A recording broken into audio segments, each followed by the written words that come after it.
I'm hungry, I'm hungry, I'm hungry. Let's cook. Are you hungry?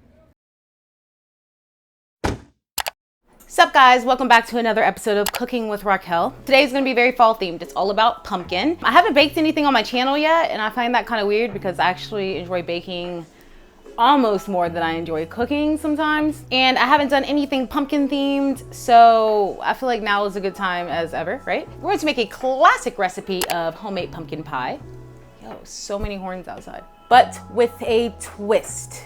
Not really, we're just gonna make the pumpkin puree on our own. As you guys know, I'm like really into making everything on my own. That's like my thing, I love doing it. I just really like knowing what I'm eating and making sure that I have control over my own health. I'm not one to go to Starbucks and get a pumpkin spice latte because I don't ever really go to Starbucks unless it's the only option. But I do love pumpkin flavored everything. I said this when I made the bolognese and it applies to this as well. It's not a lot of work.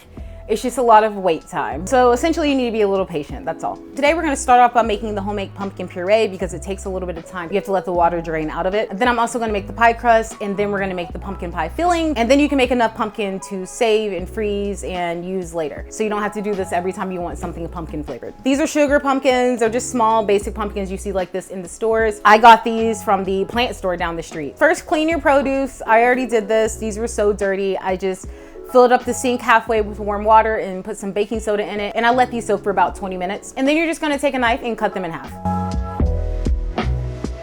I didn't cut them that evenly, but it really doesn't matter. So what we're gonna do is scrape out the middles of each. I have a giant spoon and a bowl right here. So you could just discard the pumpkin seeds, but I highly suggest saving them for later. I try to use everything from the pumpkin when I do this, and I'm trying not to waste. I'm so green. I just cut them in half, scraped everything out. Here's all the insides and the seeds. Oops, I probably should have said this before I started, but preheat your oven to 350 degrees. And I have this baking sheet right here, and I just lined it with some parchment paper. You're just gonna take your halves and place them face down on top of the parchment paper. And they can be cramped and touching as well.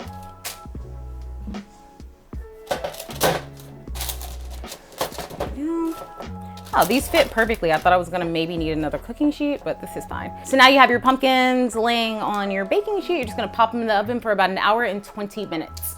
Only set the timer for 1 hour because I want to check it at 1 hour. It might not need the whole hour and 20 minutes, so make sure you're checking at about 45 minutes, 1 hour in. If you can pierce them with the fork easily, then they're done. So that's gonna bake, and then when it's done, we're gonna come back and blend it into a puree. But for now, I will see you guys in about 1 hour.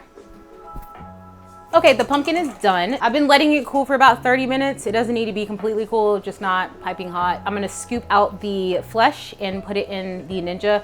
You can use a food processor if you have one. This pumpkin actually came out perfectly.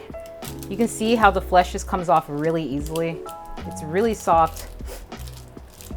And you're just gonna scoop it out and put it in your blender or food processor.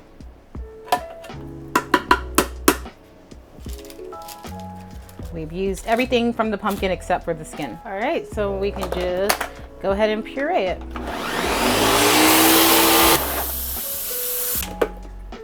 Great. Now we have the pumpkin puree. According to this Ninja, it's 32 ounces. I normally do a lot more pumpkins than this so that I can freeze it, but I only bought 2, and then I have this one here I want to keep using for decoration. You just need a bowl and a strainer like this. You just want it to be big enough to sit on top of a bowl but not be resting inside of it. And then you're gonna need some cheesecloths. I got these from Amazon. I've been using them for a couple years and they work really well. So I'm gonna cut about this much. I like to double line it. I don't think you really have to. I don't think they say you have to do that. They don't say anything. They don't care what you do with their cheesecloths. And just place it over your strainer and press it down in because the weight of the pumpkin puree is going to push this down. Try to make sure that all the pumpkin puree is laying on top of the cheesecloth and not just on the strainer by itself. You can already see so much liquid in here, but you're just going to go ahead and pour it on top. So now you have the pumpkin puree laying over, I don't want this to fall, laying over a cheesecloth, over a strainer or sieve, over a bowl. Already you can see there's liquid forming at the bottom. I'm gonna leave this sitting on the stove for about 3 hours so that all of the water and all of the liquid can be drained out of the puree because you don't want the liquid in the puree. Most of the hard work is done. I actually went ahead and made the crust as well. Here's the crust already made in my red pie plate. I didn't show it on camera because I'm not that good at making crust. I feel like I haven't mastered it yet. I know how to do it, they taste good. I just haven't gotten the aesthetics of them down yet. You should definitely have a food processor. I keep advocating for the Ninja because I don't have a food processor, but if you have one, use that. And you're just gonna put some flour in, some salt, about 8 tablespoons of ice water, maybe not all of it, you're gonna kind of gauge it, and a stick of butter cut up into small pieces. So I put the butter, salt, and flour in the Ninja, and I blend that, and then I start adding in the tablespoons, about 2 at a time. I go ahead and add about 4 tablespoons at the beginning, and then I start adding in 1 tablespoon at a time because you don't want the dough to be too sticky. And then you just blend it, and then I went ahead and put it on top of this island. You can put it on top of a cutting board, whatever, and just work the dough a little bit, knead it a little bit, but not too much. You don't want to overwork your dough. And then you can just go ahead and put them in discs, about 4-inch discs. You can leave them that way and put them in the freezer, in the fridge. But since we're making a pie today, I just went ahead and put it in the pie plate and wrapped it up in saran wrap. Now that the pumpkin puree is straining for about 3 hours, I should probably set a timer. I definitely have more than 2 cups, which is what we need for the pumpkin pie. So I'm gonna put the rest in a mason jar. I definitely need to make a lot more pumpkin puree because I need way more than this. I'm gonna go into full-on baking mode and preparation mode and make a couple discs of dough and puree a couple more pumpkins for the future so that I don't have to worry about it, especially for Thanksgiving. Thanksgiving is gonna be lit this year. It's lit every year. For now, I'm gonna go eat something. Nick and I need to go to the grocery store because we do not have everything we need. Okay, so our pumpkin is done straining. There's a lot of golden liquid in here. I'll show you guys. You can see all of that liquid. You can actually, I'm gonna put this down. You can actually still use that liquid. I suggest using it in smoothies or using it to water your plants if you have lots of plants. There are lots of nutrients in that pumpkin water juice. What I'm gonna do now is go ahead and measure out 2 cups of this pumpkin because we need 2 cups for this recipe. And then the rest I'm going to put in a mason jar and put probably in the refrigerator because I'm gonna use it for something soon. I wanna make like waffles and muffins and pancakes. I don't know if there's gonna be enough actually. I should have probably made more pumpkins. We got Thai food for lunch. Let me just put this up. Okay, so those 2 tiny sugar pumpkins made 2 cups. I have 2 cups here for the recipe that I need, and then it made about half a cup extra, so definitely not enough pumpkin for me to freeze, but I am going to save this little half cup here and use it for something. But at least I can save it for something. But here's this beautiful pumpkin that we're gonna use. And this, by the way, is a coconut bowl. I love using coconut bowls. I usually use these for my smoothie bowls, but they also come in handy when I'm baking and cooking in the kitchen. If you guys want 15% off, I have a link for that in the description below. Right now, I have the oven being preheated to 425. It's not gonna stay at that temperature the whole time. We're only gonna bake it at that time for a little bit. If you haven't already, go ahead and line your pie pan about a 9-inch, I think it's 9 inches, with your homemade crust. These are all the other ingredients that we're gonna use. These are all the spices that we are using in this pumpkin pie today. It smells really good. We have 2 teaspoons of cinnamon, 1 teaspoon of ground ginger. Our oven's preheated. 1/4 teaspoon of nutmeg, 1/4 teaspoon of cloves, and 1/8 teaspoon of cardamom, half teaspoon of salt. We have half a cup of dark brown sugar. This is my favorite brand, Wholesome Sweet. They have the best sweeteners. I ran out of the sugar, so I had gotten this other brand because they didn't have it at the store, but Woodstock is pretty good too. You're gonna need a 1/3 cup of white sugar, 2 cups of pumpkin, 2 large eggs, and 1 yolk of a large egg, 1.5 cups of heavy cream, or you can use condensed milk, but I like using the cream. You're gonna need half a teaspoon of lemon zest. Lemon zest in everything. I feel like lemon zest makes every single one of my recipes. It's always making an appearance. And that's it. I already have this KitchenAid back here set up. By the way, you guys, like, this KitchenAid mixer is everything to me. Nick got this for me for Christmas one year, and it was one of the best gifts he's ever gotten me. I was so excited. I'm gonna go ahead and lightly beat the eggs real quick.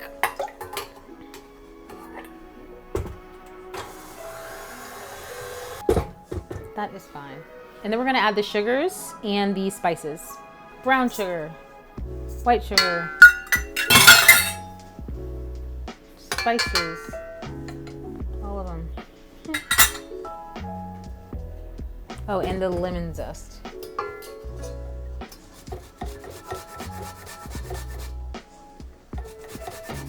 You only need half a teaspoon, so just kind of eyeball it. Now we're gonna mix this.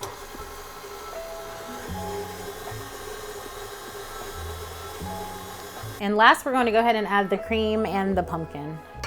This is where the money is. And the cream. And the pumpkin. I did not do that as gracefully as I normally would. Oh man. So now we're gonna go ahead and mix that.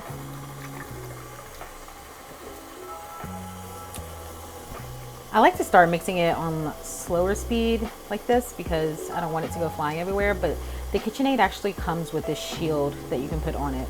I just don't think I really need it right now. Make sure everything's well combined because pumpkin pie, you know, the consistency is very gooey. You wanna make sure everything's blended well. If not, it's gonna be kind of gross. Okay. Yay. I'm gonna go ahead and take the attachment off. Okay, I'm gonna take this off. Now we're going to go ahead and pour it into our pie shell. And you do not need to pre-bake this shell, you just need to pour directly into it. You can also use a store-bought shell. You definitely don't need to make this homemade if you don't want to. I just prefer it that way. And you're just gonna go ahead and put it in the oven and bake it. Very easy, very fun, very cooking with Raquel. Guys. You know you have the oven set to 425? You're not gonna keep it there. You're gonna bake it at that temperature for 15 minutes and then you're gonna turn the temperature down to 350 and bake for another 45 to 55 minutes. Check earlier than later. Look inside your oven first without opening it. It's better not to open the oven. You don't wanna keep opening it. But if you see that the crust is getting too brown, take it out of the oven and close the oven back to keep the temperature constant and use a pie shield around it. If you don't have a pie shield, you can just put a little bit of aluminum foil around the crust. But yeah, check it around about halfway through after you turn the temperature down and see where it's at. Just keep an eye on it, make sure it doesn't overbake. It'll be done when you stick a toothpick in the middle and it comes out relatively clean. You want it to be a little jiggly in the middle. That's basically it. You guys hear that? Nick's watching some movie and I just know the microphone's picking it up right now. I turned it down solo, but I want him to like enjoy his Saturday too, so. I'm gonna go ahead and let this bake and then we're gonna come back and take it out and then I'm gonna show you guys how to make some whipped cream.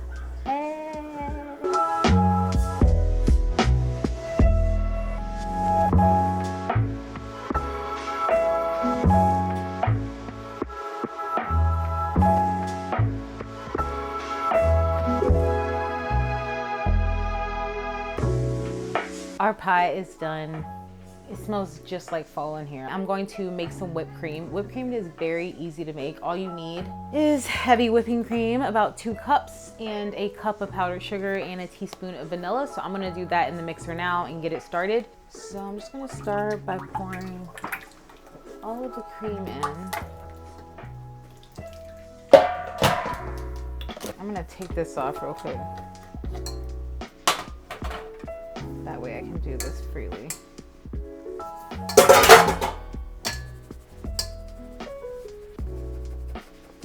It's like a teaspoon. Eyeball it. I'm gonna put this back on. I actually love this whisk attachment. I need to get a couple more. Do it on like medium. It's gonna take a little time. I'm gonna go ahead and start slicing this pie. Start from like here. Okay, this is done. This whipped cream is so good. Homemade pumpkin pie, homemade pumpkin puree, homemade whipped cream. Let's taste it. It's definitely still warm. I did not wait the full 2 hours to let it cool off. I'm about to cry. It's just such a nostalgic taste. I just wanted to make pumpkin pie more than once. I feel like every year I only make it for Thanksgiving and then I never make it again, and that's weird. This is so good. This is everything I wanted. We had dinner already, so dessert is coming at a perfect time. Let me know if you make this in the comments, and as always, I will link the recipe in the description below. It's so good. Eat it when it's warm. It's worth it. Sweet baby Jesus.